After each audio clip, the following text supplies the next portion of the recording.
जे खरं झालेलं आहे किंवा ते खरं झालेले विमान पेट घेतलेले विमान। अजित पवारांसह 6 जणांचा या विमान अपघातात मृत्यू झाल्याची माहिती समोर आली आहे। उपमुख्यमंत्री अजित पवारांसह 6 जणांचा मृत्यू या भीषण विमान अपघातात झालेला आहे। डीजीसीए कडून ही माहिती देण्यात आलेली आहे। 6 जणांचा मृत्यू या विमान अपघातात झालेला आहे।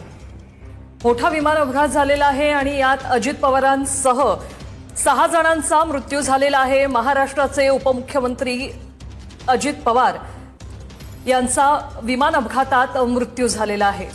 बारामतीत लँडिंग दरम्यान भीषण अपघात झाला। ते विमान कोसळलं, त्यानंतर या विमानानं पेट घेतलेला होता आणि यातच अजित पवारांसह 6 जणांचा मृत्यू झाल्याची माहिती डीजीसीए कडून देण्यात आली आहे।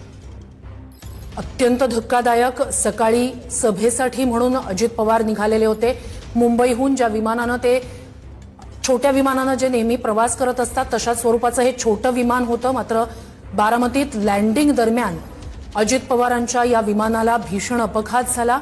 लँडिंग दरम्यान विमानतळा शेजारीच हे विमान कोसळलं।